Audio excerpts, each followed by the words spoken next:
First story is titled, Am I the a-hole for telling my family they have no right to be upset that I ignore my culture because they alienated me? I, 33 female, am half Native American and Irish. I am literally half of each. My paternal grandparents were Irish immigrants. My mother is reservation born, with family still on the reservation that she is close to. I am almost a clone of my late paternal grandmother. It's shocking how similar we look. The only difference is that my hair is dark brown, while hers was a blonde. I grew up kind of the black sheep of the family. They didn't like my dad, and it felt like they kind of took it out on me. My maternal grandmother made it a tradition to gift each girl in the family a set of hand-beaded moccasins for their 16th birthday. I was excluded until my mom brought it up, and my grandmother gave me a pair 6 months later. My aunt taught all of the girls how to dance. I was excluded. The only thing I wasn't excluded on was learning how to drum. My paternal grandmother lived with us, and she knew they treated me differently. She made it a point to teach me the folklore, her recipes, and all about our family. My sense of taste and decor is also very Irish. I moved far away from everyone after college, and I really haven't looked back. One of the only family members I am still close to was attending a work thing for a few weeks last year. I brought up that they could stay at my place, since I was closer than the hotel to where they were going, than the hotel his work offered to put him up in, and it was on my way to work with an almost identical schedule. They took me up on it. When my cousin arrived, he was absolutely shocked that my house looked so Irish, and that there was no trace of my native heritage. He accused me of assimilating into white culture. I pointed out everything he already knew, that I was purposely left out of traditions and family events because I either look white or they hated my dad. So why would I identify with a culture that rejected me first? He told me that I should have tried harder to embrace my culture and show them that I wanted to be part of their traditions instead of just flat out dropping them altogether. I told them that I shouldn't have had to try to be included by my family as a child. I should have just been accepted as family. In the end, we agreed to disagree, until I noticed that he took my drum. I had it in the guest room closet because I had no room for it in my bedroom closet and didn't want it to get damaged by my a-hole cats. I ended up calling him demanding the drum back, and he refused. My drum was returned to me after my uncle who gifted it to me took it and mailed it back. It ended up escalating, so now my whole family is involved in calling me the a-hole. Edit. It's actually literal pictures of Ireland that I took with my professional cameras from my vacations there with my paternal grandmother. I'm not talking small prints. I am talking very large professional prints of the landscapes. I took so many pictures because I loved it so much that there are literally pictures of the landscapes, both rural and urban, in every room. In my den and my bar, it has a lot of Guinness things. My husband even got me a Guinness tap. I also have a lot of my grandmother's hand-embroidered things that are Celtic embroidery, or are very reminiscent of such. She made money selling things like it here, and did them herself. Now for the top comments. Not the a-hole. Your family sounds very toxic.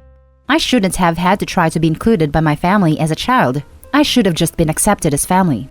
I completely agree with this. And this guy stole your drum and refused to give it back. You should have asked him if stealing is also included in their culture. It's just so ironic it hurts. You should have tried harder to fit in. Steals the only piece of her native heritage she has. Feels like there is some insular thinking going on here. Like, if you want to be native, you need to go 200% and really want it. Gatekeeping heritage. Not the a-hole at all. I am also a mixed-race person, and the only side of the family that wanted me was also the white side. If someone doesn't want you for your skin color, that's on them and their prejudices, not you.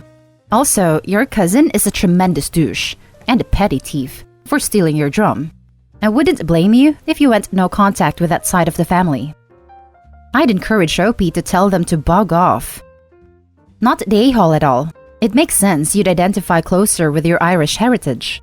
People can be closer to one side of their family without different heritages. It's usually down to how welcome and loved you feel. Your cousin is a big a-hole though, for how they spoke to you and for stealing from you. Without an apology and explanation from them, you'd be well within your rights to never speak to them again. Now for the next story. Am I the a-hole for threatening to kick my brother out for trying to undo my service dog's training and telling me I don't need one? My brother Jack, 25, recently lost his job. Our parents do not have any space for him at their home, so he moved in with me, 23 male by the way. I have a service dog, Ripley. He is a 6-year-old Saint Bernard and an absolute gentle giant. I suffer from some pretty severe agoraphobia and anxiety, prone to panic attacks when I leave the house. Ripley is a godsend and has been helping me get my life back together. Jack doesn't really like that I have a service dog though. He doesn't believe that mental health issues are a big deal and that I just need to get over it. Which, let's be real, is a lot easier said than done.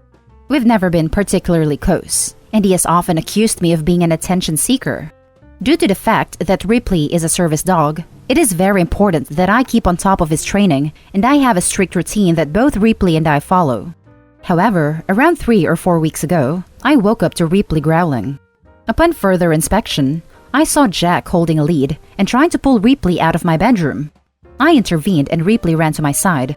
Jack told me he just wanted to save me the trouble of walking Ripley and had taken it upon himself to do it instead. I explained to him that this is not appropriate and that I am the one who walks Ripley. He seemed to accept this at first. But over the past couple of weeks, he's been going out of his way to go against my wishes. He tries to feed Ripley at different times, tries to give him food off his plate, will try to pet him when we're out in public, when Ripley has to be focused, etc. Literally anything to undo his training, which he admitted kinda smugly one night when he'd had a drink. Eventually, I snapped at him and told him give it a rest. He fired back that Ripley must be absolutely miserable as he has no time to be a normal dog. This is, of course, completely untrue. He then called me an attention seeker and said I'm not physically disabled, so I do not need a service dog, and that the only reason I had Ripley was to get attention from strangers. I threatened to kick him out, and Jack went silent and left the room. Later, I got several angry texts from family members for threatening to leave my own brother homeless. I do regret it, as I think I went a bit too far. Jack is absolutely terrified of having nowhere to go, and the threat might have been a bit cruel. But at the same time, Ripley isn't just a dog. He helps me. He calms me down from panic attacks, helps/gives me reason to leave the house, and just generally makes my life easier. And doing his training would completely destroy that. Am I the a-hole? Now for the top comments.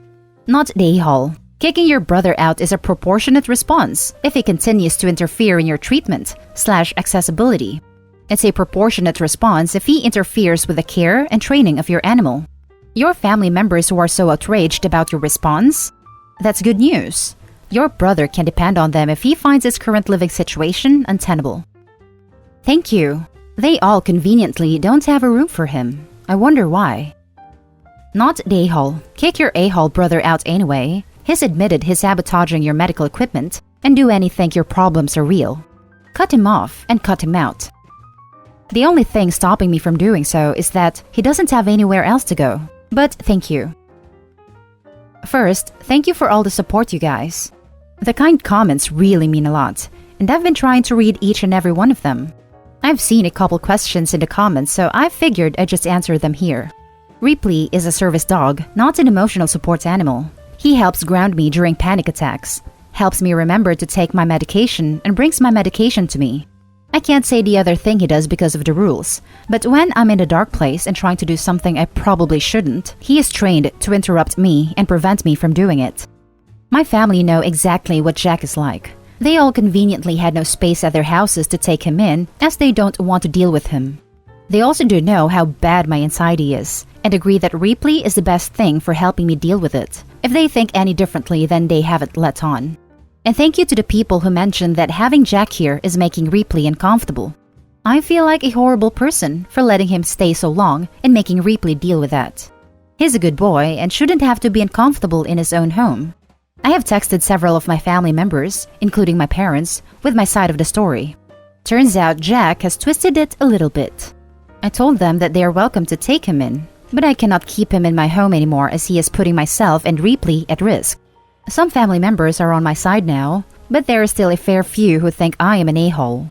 And guess what? My parents are somehow managing to clear out their storage room to make space for Jack. Isn't that weird? Anyway, thank you again, kind people of Reddit. Now, for the last story.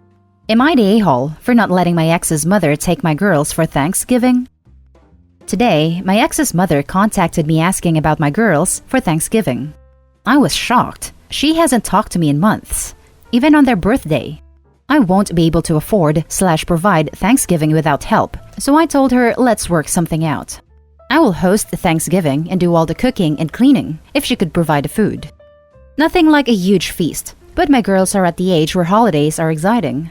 I told her she could take them to the little park for some one-on-one time. She told me no, she wanted them to go see her side of the family. Again, this is totally out of the blue, and I am not comfortable with them going. I might be too paranoid, but a few months ago, my ex took them for a visitation but ended up leaving the state with them and blocking all communication. It was almost a week, and I had to give descriptions of my girls to the police for the Amber Alert, and I never want to go through that again. I mention this only so it doesn't seem like I'm just saying no. There is no custody agreement, and I have a restraining order out against him. She claims he won't be there, but I'm calling BS. While I want my girls to have turkey dinner, I'm not sure if I'm willing to risk it, and she made it clear I could not come along, even just sitting in my car across the street like I suggested. Am I being irrational and an a-hole? Edit. The only reason I'm second-guessing is because I know how important family is, plus the harassing guilt trips I'm getting. Now for the top comments. Not the a-hole, and I think I'm almost certain your ex is going to be there. I wouldn't risk it, since your ex has a history of essentially abducting your kids. I agree. I so badly want to give my girls the best life possible filled with family, but not at the cost of their safety. Being with a mom who loves them is the best life. Start a new tradition instead of turkey just for you guys. Not the a-hole. All of that is incredibly suspicious. Trust your gut. If you aren't comfortable and have legit reasons, don't do it. This isn't just about time with your kids. Otherwise, she would agree to a joint event or allowing you to come with. This is clearly about separating you from the kids. No way this is going to end well if you agree. Edit. Also, I've been in some bad places for the holidays. What makes a holiday special is the time you spend together, making it feel special. When they are that young, the dinner is not all that important so much as the atmosphere you create. Make paper turkeys and color them. Pick a movie to be your special Thanksgiving movie and make popcorn.